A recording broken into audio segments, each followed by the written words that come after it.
It's the name of a famous method. In this method, you set goals for yourself on a daily or weekly. You start to put cross to the days on which you have reached your goal. You make a chain with these crosses and you don't give up. You don't break that chain. But you have a problem.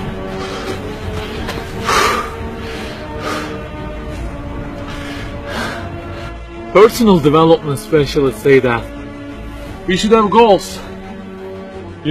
They say like, don't sleep more than 6 hours, learn a language, finish a book every week, don't stop, always run, don't give up on your dream, don't break the chain. Okay, I don't object to them. I also have a table and put crosses on it every day and go after many goals, no problem. But you know what? They don't talk about the most important part of it.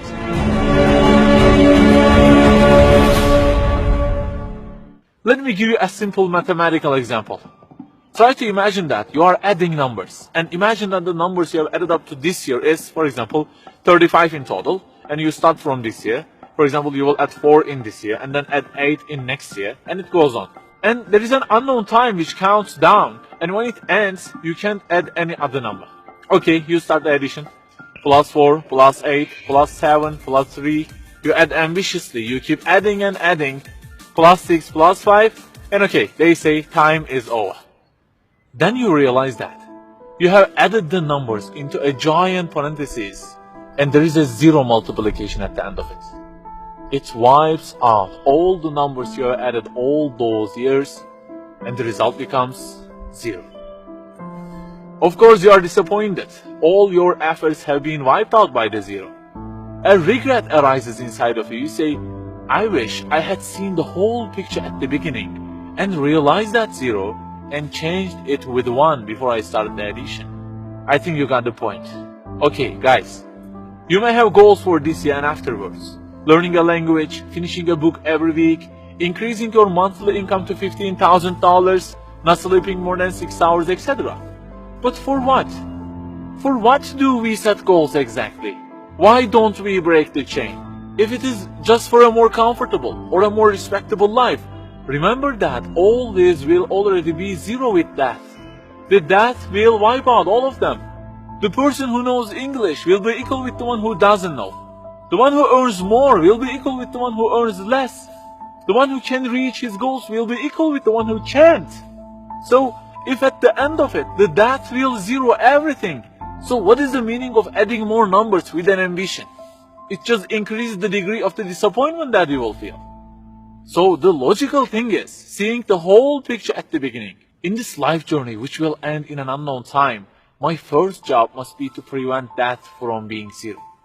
Well, can I really prevent death from being 0? I mean, since everything will leave my hands and will be lost, is there any other way that would transform them into something eternal?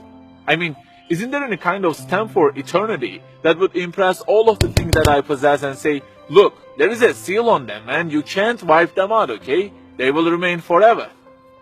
The only one to say such a thing is the owner of the everything. And he says, Kullu şeyin halikun. Everything, the languages you learn, the money you earn, the books you read, everything will be perished, illa wajhah, except their way towards Him.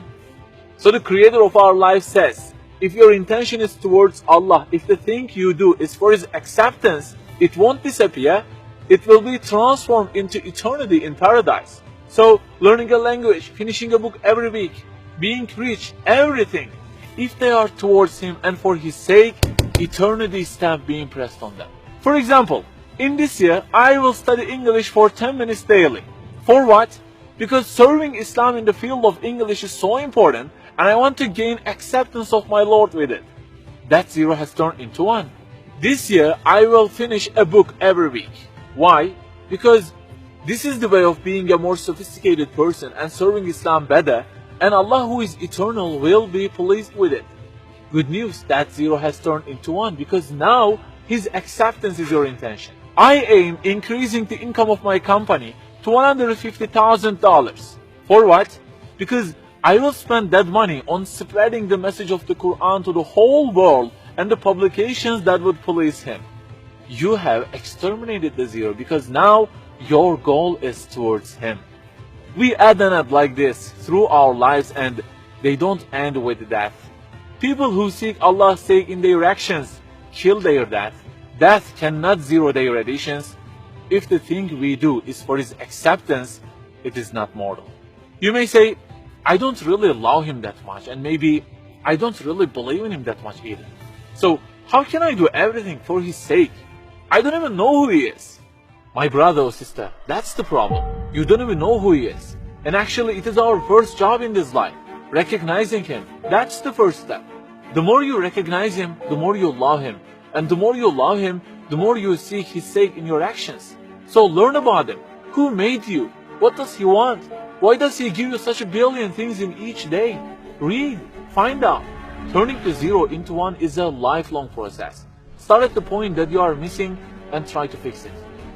Like the specialists say, don't break the chain, but keep the chain to gain His acceptance.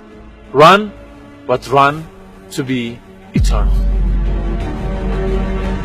An unknown time counts down, and before starting to add the numbers, the first thing you have to do is to remove that zero.